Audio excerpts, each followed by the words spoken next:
You're listening to Side Hustle Pro, and I'm your host, Nikayla Matthews Okome. So let's get started.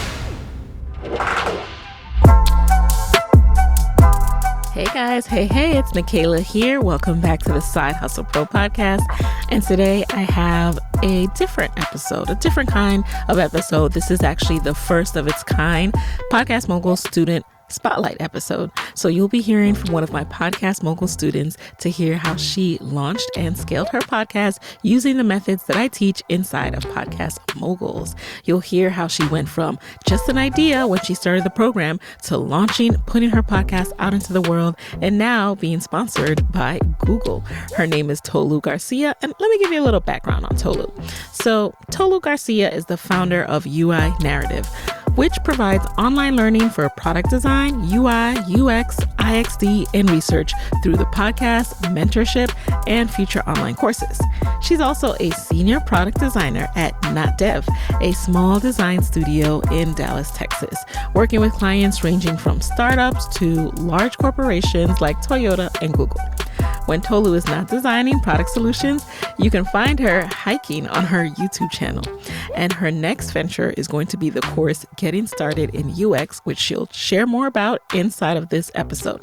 So I want you to know that you can learn and grow your podcast through the techniques that I teach. And in case you don't know, Podcast Moguls is an accelerator program for aspiring podcasters. Whether you've started your podcast or just have an idea, this program is for you. And you can learn more about it over at podcastmoguls.com/join. All right, now let's jump into the episode.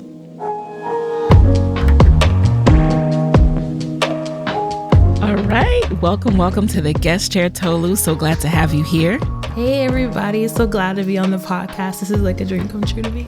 Oh, that's so awesome. Well, it is so good to have you here because, like I said, we were chatting earlier, it is new to me to explore this territory of highlighting some of my Podcast Mogul students, but I realize that people don't really have much of an insight into what goes on inside of the program and what kind of podcasters learn inside of Podcast Moguls and what kind of things you learn, how you can grow your show. So I wanted to share your journey. And for those who don't know you, can you share in your own words a little bit about who you are and what you do? Yeah, so I'm Tolu Garcia. Full-time, I'm a product designer, working with things like mobile apps, websites, basically any type of digital product. And on the side, I have my podcast, UI Narrative, where I provide UX mentorship. So anyone that's looking to get started in UX, I help them get their foot in the door, also to provide portfolio reviews, looking at resumes, and career coaching. All right. So what was your initial career path to get to where you are now? Yeah, so I actually started as a graphic designer. So I got a bachelor's in visual communication and I was doing graphic design for a while.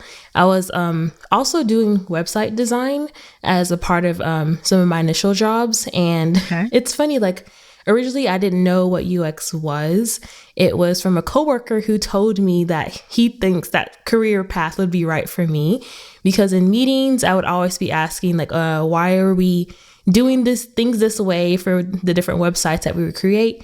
But I didn't realize that I already was kind of doing UX in a way. I just didn't know what the terminology was. And UX hadn't been entirely coined at that time as far as people defining what it is, but it was being implemented in different companies. So it was from there that I had went to get some UX training through an online course called General Assembly. And I already had a big background in UI from doing website design. So it was more of me just wanting to get more comfortable with talking about UX and see if there was any gaps that I was missing, which there were, because I didn't completely understand the extent of how UX can affect a product.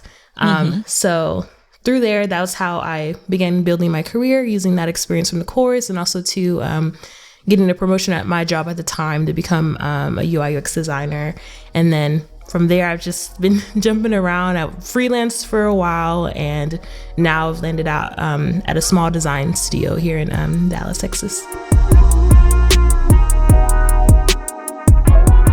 So of course, Tolu, we gotta rewind, everyone, and we have to talk about these letters, the acronyms. Like, I know people are like UI, UX, you what, you. Yes. So what is UI and what is UX, first of all? Yeah. So I know definitely this is one of the number one questions I get because there's so much confusion around it. I was confused when I first heard UX. Like, I thought it was coding related, but it wasn't until my coworker cleared it up for me. So UX stands for user experience. And it's the way a person interacts with or experiences a product, system, or a service. So think of it this way. If you've ever, used a website and you've had a moment where something was frustrating, like maybe you entered in your information in a form, you submitted it and you had an error, but you don't understand why you had an error. A UX designer's job is to identify problems like that in products and fix them, basically. And another way to think about it, some of the products that have the best UX design, you don't even notice it because it feels so natural. You don't even have to second think of like, oh, like, I clicked this button, what happens? You shouldn't have to think about that. You're just trying to use a product and for whatever benefit of your own. And when it comes to UI design, that's specifically user interface design. So any digital product that you interact with, even the TV, there are designers behind that create what that will look like. I'm so glad you defined that because I kind of was using those interchangeably when I think of your podcast, when I think of what it is. So now I get it. It makes sense. And I was listening to your very first episode of the UI Narrative. So your podcast is the UI Narrative, and we'll get into that a little bit more. But I was, first of all, cracking up because you shared how in even starting out your journey of wanting to go to art school, you were getting rejections. And one instructor even told you that, what did he say? That your design was ugly. Yes. Oh my gosh. Tell us more about that experience. That moment was like so life-changing to me. So for those who don't know, like, design school can be pretty intense because you spend hours creating something, right? And then you have to present it to everyone in your class and your professor. And basically you're getting their feedback on it.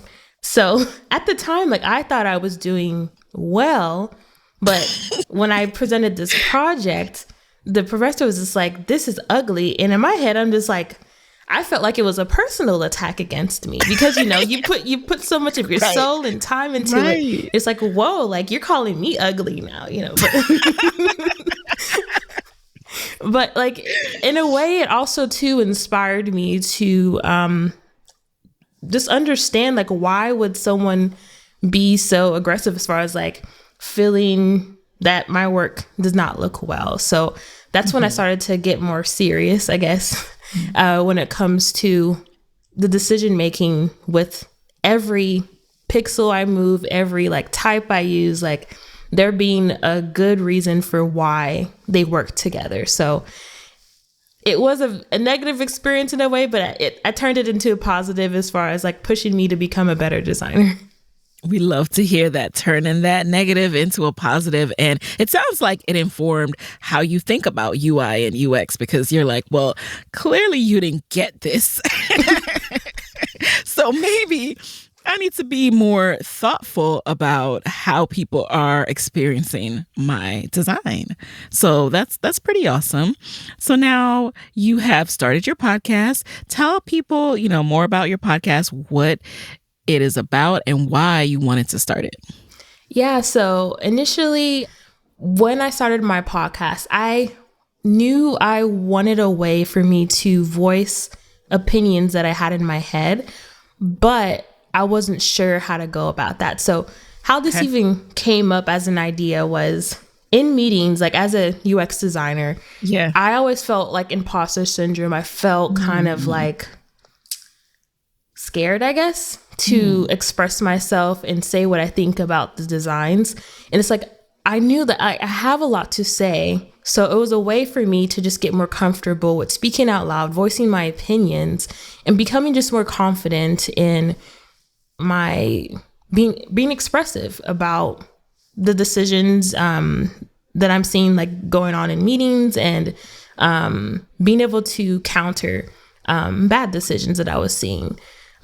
So how I came to like finding Side Hustle Pro actually was listening to the podcast initially, and I heard about Podcast Moguls, and I was also seeing like, well, Kayla has an amazing podcast, so of course, like I know there's gonna be some good actionable steps to getting started. So at first I was a bit like nervous because I was like, well, will this be something that I actually stick with? But seeing how the curriculum was set up, I knew it was something that like, if I do commit and put my time into it, then I can have success with the program. So yeah, definitely one of the best decisions I've made.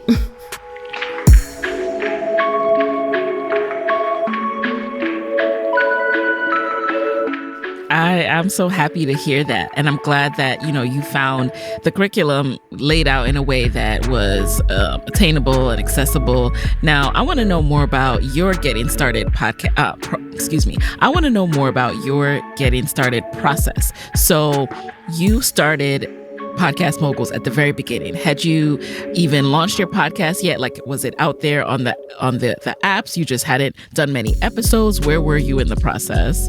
Yeah, so I didn't have a podcast at all at the time. I just had the idea, and I knew I wanted to do it, but I wanted to have a direction so that way I knew I could stay consistent with it, because something about me, when I put my mind to something, I don't like to half-ass it. I want to go full into it and commit. When I initially started the podcast, it was definitely me getting over my fear of failing, and I needed to feel like what I went with would be a good foundation for sure. Yeah. I think we can all relate to that like, if I'm about to put myself out there, like, I don't want to fail, I don't want to fall on my face, and I don't want to do it halfway. So I remember how focused you were when you got in. You were asking the questions, you're like, narrowing down your topic and your topic name. So did you have a name in mind, or were you choosing between like several? I was choosing between several. So I don't think I've told anyone this, but the first name I had was actually UI Collective. Because I had this idea in mind, like I would have this blog where I would show different types of UI designs, and it would go hand in hand. But then I saw that domain name was already taken. So then I was like, what's another way to express like what UX is, but also to like really hinting that this is like a more design heavy podcast. Yeah. So that's how I came up with the UI narrative of the podcast, talking about the narrative of how different products are created, but UI being the focus of what the user actually sees.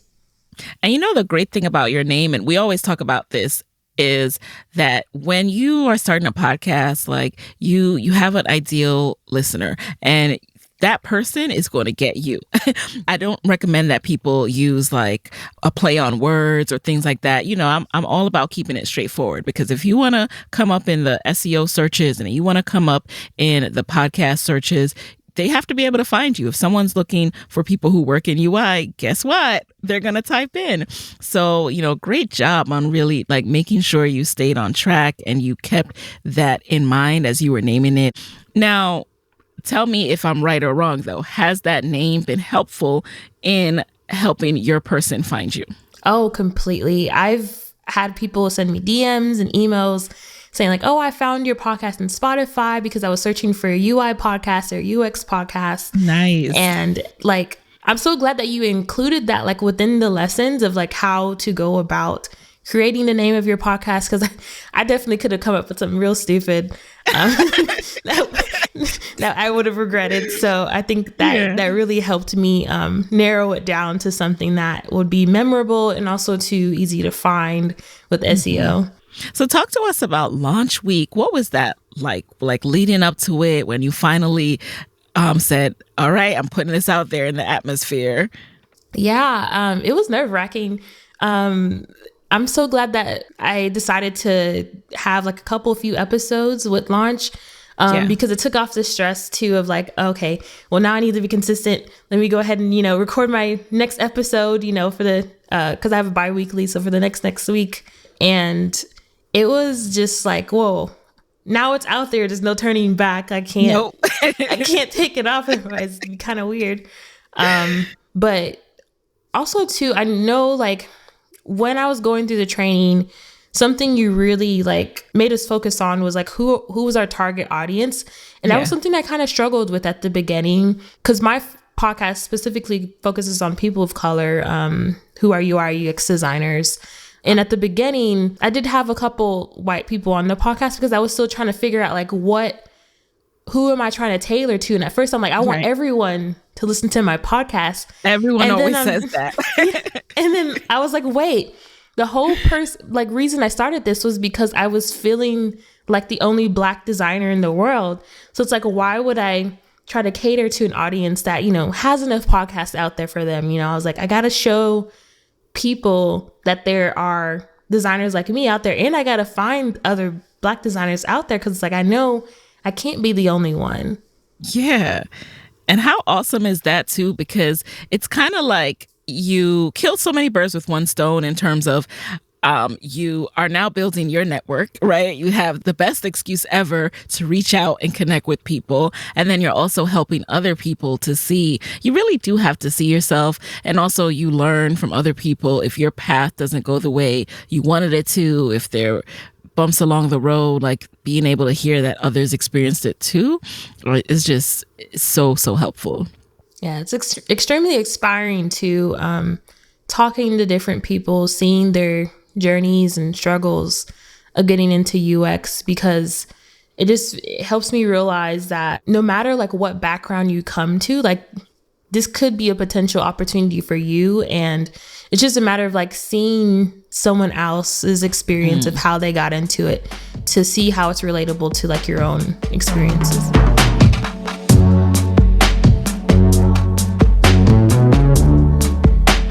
Now, I want to know more about your actual podcasting life. What equipment did you use? Like, how did you go about getting started? Did you start on your phone? Did you start on a laptop? Have you changed how you record since then? I pretty much record the same way. I'm a big tech junkie, and maybe that just comes with the job of UX designer. I'm always trying to see what the latest tech is. So when I saw like the blue mic, which is what I'm using right now, was out there, I was like, I gotta get that mic, you know. So is that the Blue Yeti? Yeah, the Blue Yeti. Oh, okay. Yep. And I use my laptop as well, but as far as like microphone and headphones, I just have my regular wired headphones, and sometimes I have another one that I use. When it comes to recording the podcast, I currently use Zencaster, but I'm liking this Riverside that we're using right now. I might consider switching over to that. I like it, and I got a affiliate code for you guys. Like, I mean, they let anybody who joins it and likes the platform have one, so it's not like I have a huge deal with them. But I do enjoy the platform a lot. So sponsor me, Riverside. Anywho, now, was it hard getting to a place where you were consistently recording? Like, was it hard getting people to interview? Did you have bumps along the road? What were some of those challenges, if so? Yeah, it was challenging at first getting people to agree to interviews.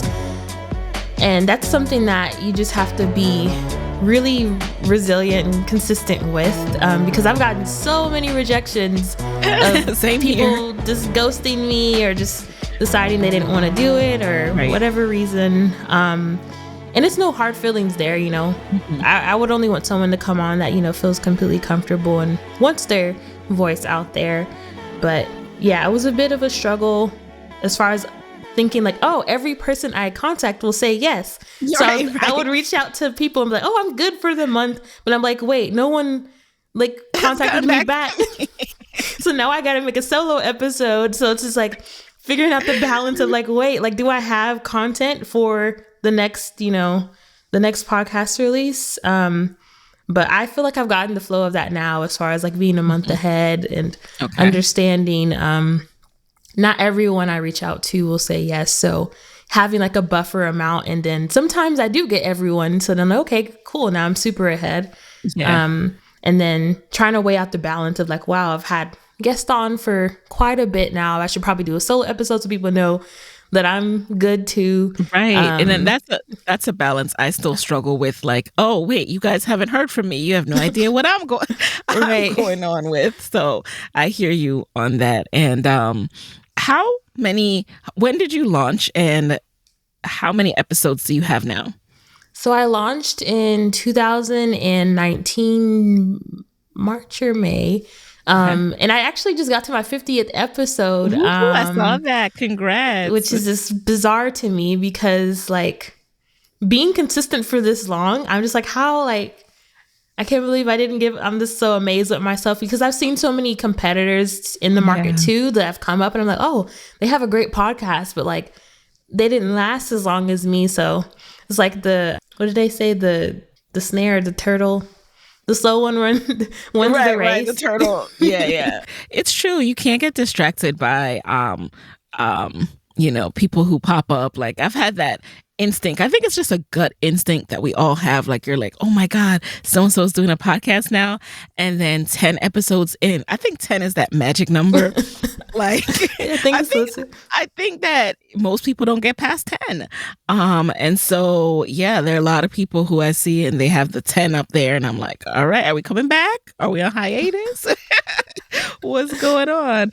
And that's no knock to anyone. Podcasting is more tough than people realize. Yeah. It requires a commitment, but I'm so proud of you because not only have you committed, but you are doing good work. Like your episodes are so good. They're so helpful. Like I just listened to the 50th episode and, I'm still that idea. Let me tell you right now, you have people call in with their questions. Fun. It was so cool. It's like listening to, and I've heard that before, but the way you did it, it was just, I really enjoyed hearing the different people's voices, like the different cultural accents and everything.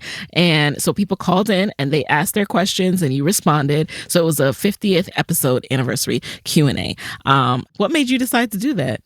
Yeah, so it was my way of just giving back to listeners. They're always sending me like comments, DMs, asking questions about UX. And I was like, these people are also, really important to the community. People need to hear that they're struggling with trying to figure out their path into UX as well. And I just wanted to share that commonality between everyone's in the same boat of just figuring out their place, trying to learn the information. Like if you're confused, someone else is probably confused too. And trying to just get out like whatever the most common questions are that people ask and making sure they have an answer to it. Now, the other day, I was talking to a Side Hustle Pro guest. We were wrapping up the episode, and she mentioned again just how difficult and stressful HR was for her as she's ramping up her new business. So I was like, girl, have you heard about Gusto? Are you using that? And she said she hadn't heard about it. And I was like, you have got to look into Gusto. And you guys too, let me tell you, if you have turned your side hustle into an official business, then you are probably starting to see that small business owners, we wear a lot of hats. And not all of these hats are fun. Let me tell you, let me keep it real with you. Not all of these hats are fun. Things like filing taxes and running payroll, they can be really, really daunting. But that is where Gusto comes in. Gusto makes payroll, taxes, and HR actually easy for small businesses like ours.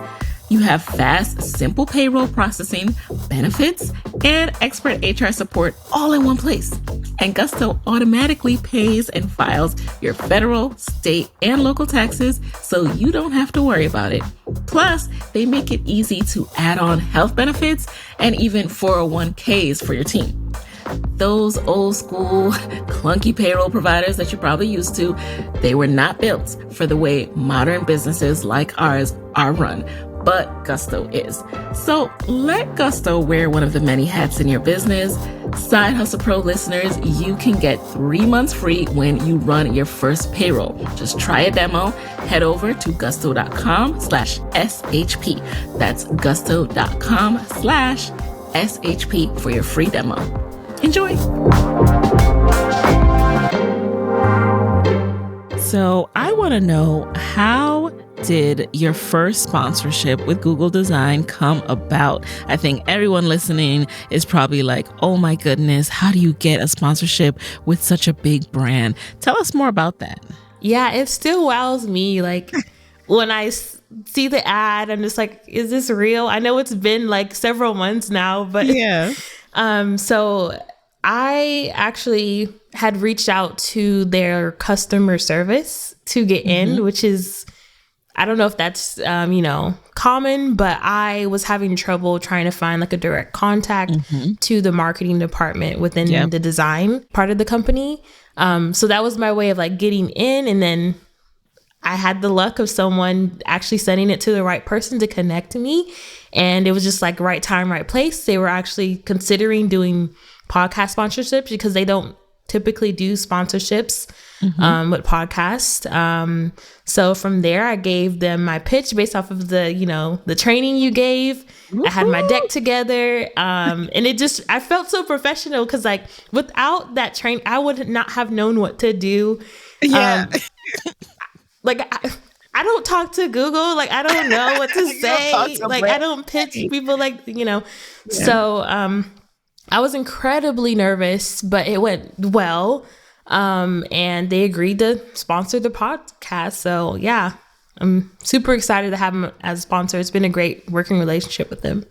Congratulations. And you guys, the training she's referring to is, inside of Podcast Moguls, there's a module 8, all about how to, pitch your first sponsor. And module 7 is actually how to prepare yourself. So that's when we go over things like your media kit. I actually provide examples. And then, yes, I also give you actual email templates of how to pitch, what to say when they respond. I don't just leave you out there like, you got to know how to respond. You got to look like you know what you're talking about.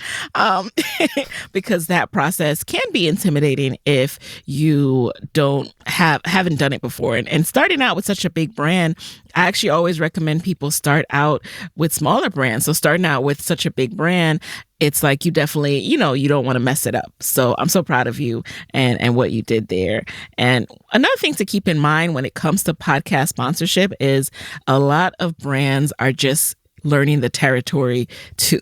So that kind of should take some of the intimidation factor out of it because they're learning, we're learning together. It's still a very relatively new space as far as sponsorship of the content, Podcasting has been around, but the monetization of it is still relatively new. Yeah, and just to encourage some of you guys that are, pitching sponsors, I had pitched probably like 5 other companies that said no. So yeah, just keep going. Someone will eventually say yes. Just have to be consistent and, show the report of like how everything's going. Yeah. Do you know how many downloads you had per episode by the time, total and then average by the time you started pitching? How many months into it were you? Like 6 months or? No, I was a year in. Okay. Yeah. And I think I had about like 40. It wasn't that high. It was like about 40, I think. And so what I always tell people is it's not so much about the number. Yes, numbers matter, but it's also who your audience is. Google Design wanted to get in front of more UI, UX designers, or people who want to work in that space and want to learn about that space. And guess what they're listening to? They're listening to UI narrative. Like a niche need and a niche space is going to have a niche audience, and that's okay. So be encouraged by that as well. It's really not about numbers only. Now, I want to know, how do you balance your full-time job? Because you have a whole very important, intense job. And then you also have your podcast, which is your side hustle. So how are you juggling it these days? When do you interview? How do you fit in your recording schedule into your life? Yeah. At first it was very hard because I was working a corporate job, which was like a 9-to-5 in an office. So I had to record usually on weekends, which would take up my time on weekends. No one wants to work on every weekend. Right. But now how I manage it, I work remotely and I don't necessarily have a 9-to-5 job. It's more of I set my hours each day as long as I get my work done. for the clients that I have, and there's no issues. So I typically like to record in the evenings or on Fridays anytime. But yeah, I try to schedule them in a way that I have a break in between. I don't like to have more than one interview a week, just because I've learned that I get a lot of adrenaline from whenever I do record an episode. So I'm like on a high energy, and then I crash from being, I guess, mentally exhausted, which is so like from the outside. It's a real thing. It is people a real think I'm thing. probably super extroverted, and that's just how I show up when I talk to people. I love talking to people, but like I'm also pretty introverted to where it's like I could go a week and not say a word to anyone, Yeah. So I try to balance out that to make sure I'm not over pushing myself, because it's like I still have to go to my client meetings and have those types of interactions. So just make sure I'm on a good mental level when it comes to exerting my energy. Yes, I completely relate. And we also have like the same recording time preference. So we are similar in that way. Like I love evenings, and we're recording this on a Friday. And then, like you also have to be cognizant of how it's going to get your mind pumped up. Even yesterday, I had a podcast moguls training, and after that could not go to sleep. I was just like, even though I was mentally exhausted. So that is something to keep in mind when you develop your schedule. So how has this side hustle kind of shifted your goals in life in terms of, it sounds like since starting the podcast, you've really shifted some of the things you're doing career-wise. Yeah, it's got me into education. If you would have told me 3 years ago I was going to get into education, I'd be like, no, I don't want to teach people. Like, that sounds miserable. Yeah. But now I'm like so passionate about it. And anytime someone's looking to get into UX, I'm the first one to want to raise my hand and show them the front door of like how to get in. And I feel like it's come through me figuring out like there's always going to be mountains like to overcome with my imposter syndrome at like every level I get to in this career. Yeah. But people giving me the feedback that like what I have to say inspires them or encourage them to get into UX has just like changed my perspective of like the value that I add to education. Like I would have never expected to go this route, to be a mentor, teaching people, and also to now working on a course to help people get into UX. I love it. I love it. And I also really love how you show up online, how you show up on Instagram, how you show up on, your social media pages, because it's very easy to understand what you do, who you are, and what you're about. And a lot of us make that really complicated, but you do such a good job at that. What went into your thought process in terms of how you market your podcast and how you promote your show online? Yeah. So something that's always frustrated me about like the UX industry in general is just how confusing everything is. There's a lot of different terminology out there that goes over most people's head of like trying to figure out like, okay, wait, do I need to do this? Like, what's interaction design? Like, what's product? Like, there's so many different terms for things. So something I've always kept in mind is like, okay, when someone interacts with my content or sees my page, like I want them to be able to understand what I'm talking about, even if they have no idea about this industry. So it's like, how can I simplify it in the easiest way possible to where if they're just passing by like one of my like reels or my story, anything, they can grasp it and at least like learn a little bit of information, even if it means they might have to like Google search something a little bit later to like go in depth. But as far as them understanding what I'm talking about, that's really important to me.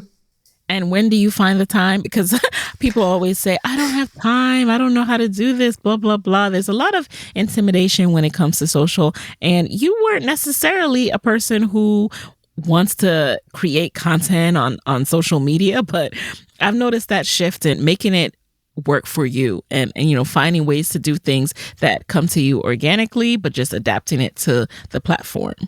So talk to us about that. Yeah. A little trick I have, when I'm have a moment where I'm like, okay, I really want to be consistent with content for the next few weeks, I bulk content. So I'll have a day where I will just record a bunch of things. I'll change outfits if I need to, that's a little trick because it needs to seem like, it's several days that this has passed by. But I will block out hours. First of all, I feel like the hardest part is coming up with the idea of like, okay, what do I even want to post? What is going to be like the benefit of this?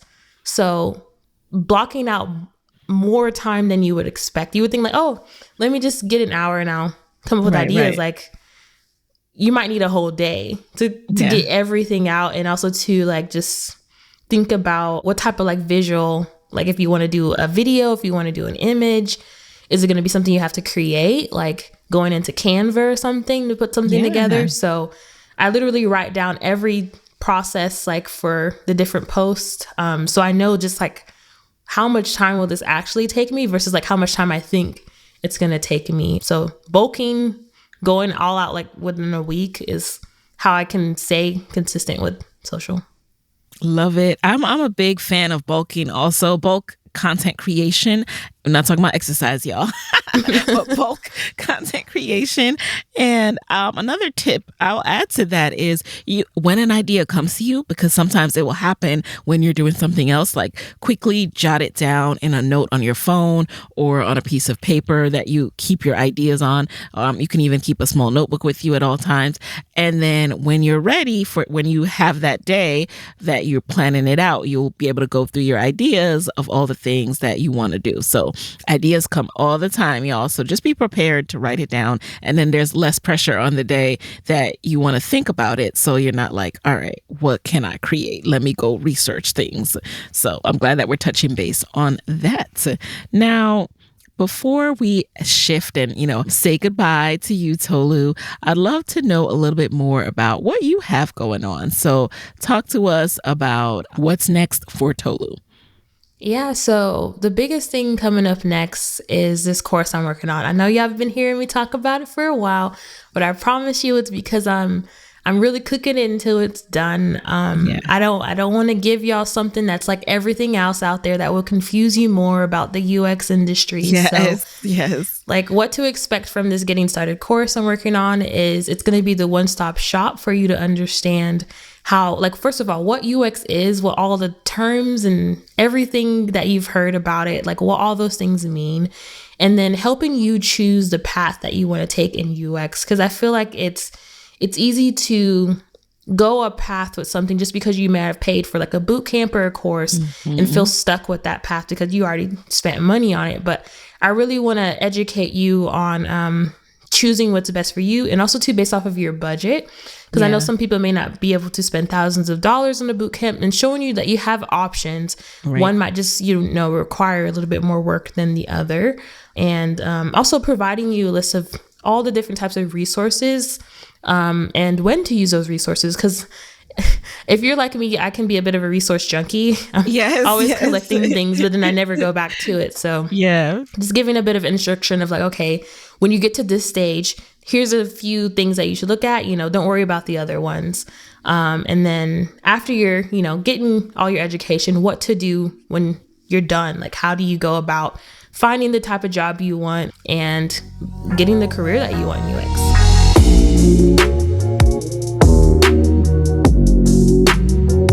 I love it. And I think it's really, really, well, I know it's going to be really, really helpful. And that's something that I also want people to know, that when it comes to what you know is important and it's valuable.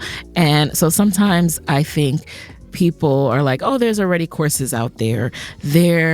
People can do what I did and learn X, Y, Z. And all. If you think about all the different things that you pieced together in your life to now know what you know, and you think about how easier it could have been if you just had one course and you learn from somebody who you relate to, then you realize why people are continuing to create courses and why it's important that people create courses. Because just like you wanted to learn from me, someone who you can relate to, someone who's the side hustler, a Black woman entrepreneur, like people want to learn from Tolu, who has all these experiences that they can relate to. They can, relate to feeling like an only when they're talking with these other people and feeling maybe some imposter syndrome or just a little bit of intimidation to speak up, even though you know what you're talking about or that your questions are valid. So I applaud you for starting this course, and I really hope you guys will check it out. Send us any information when you have it, or a landing page, a waiting list, whatever you got, girl. Yeah, for now, people can go to uinarrative.com/email club to sign up for my email list. Okay. Those will be the people that get the first access to the course when the beta launches. And yeah, might even throw in a discount in there. All right. Okay. Now, speaking of discount, I want to know, I keep saying I want to know because I'm just so intrigued by your path, your journey. Obviously, I relate to it as someone whose side hustle was a podcast. How are you approaching building sustainable revenue streams from your podcast? Yeah. So currently with the sponsorship I have, I did a year contract with them. So I'm already got my list together of like who I'm going to pitch for the following year. And also too, I'm thinking about having different type of like retainers for sponsors. And then I have a layout grading system, which is just a ebook teaching people how to build foundational good layout design. And what I mean by that is like good scaling with your type, good hierarchy for if you are putting together like a UI screen, just some foundation work there. And then also too, I have my mentorship calls. So with some people, I'll have them do like a couple calls or a few calls depending on their needs, but providing them whatever educational services that they need through those calls. Okay. Now, before we go, tell us, what do you think are some of the biggest things that you have learned from being a part of Podcast Moguls, being inside the program, having access to the curriculum, and getting coaching from me? Yeah, I would say the biggest thing that I learned is that my voice it means something, no matter like what type of job you have, you may feel intimidated by maybe it's like someone senior than you or someone that you might think is smarter than you on the team, or maybe people are saying words that you don't even know what they mean. Yes. But it's just like with the podcast, it awakened another side of me that made me realize like I do have stuff to say. It may take me a moment to pause to get it out, but it's just shown me like that I can articulate anything that I'm thinking about, no matter like how intimidated I feel, imposter syndrome that I feel like, and I'm smart, like. Yes, you are. You are amazingly smart and amazingly gifted. And I am so glad that you have the opportunity to share that with the world and that everyone is able to recognize it and see it, because you didn't keep it inside your head. You released it into the world, and which is what I'm always trying to get people to do. Take your idea from your head and release it into the world. Allow us to benefit from it. So thank you so much, Tolu, for doing that. Where can people connect with you after this episode? Yeah, you can find me on Instagram at uinarrative and on Twitter at uinarrativeco. And if you have any questions about UX design, feel free to email me at hello@uinarrative.com. And also to head over to my website, uinarrative.com, to see all the latest podcast episodes. We're also on all podcast platforms out there. And yeah, I'd love to talk to you. Feel free to DM me too on Instagram. I'm real chill about that type of stuff and approachable. So can't wait to talk to you, some of you guys. All right, guys, you have to take her up on that offer, and I will have all of her social links and website in the description box. So thank you so much, and I will talk to you guys next week. There you have it. Hey guys, thanks for listening to Side Hustle Pro. If you like the show, be sure to subscribe, rate, and review on Apple Podcasts. It helps other side hustlers just like you to find the show. And if you want to hear more from me, you can follow me on Instagram at Side Hustle Pro. Plus, sign up for my 6-bullet Saturday newsletter at sidehustlepro.co/newsletter. When you sign up, you will receive weekly nuggets from me, including what I'm up to, personal lessons, and my business tip of the week. Again, that's sidehustlepro.co/newsletter to sign up. Talk to you soon.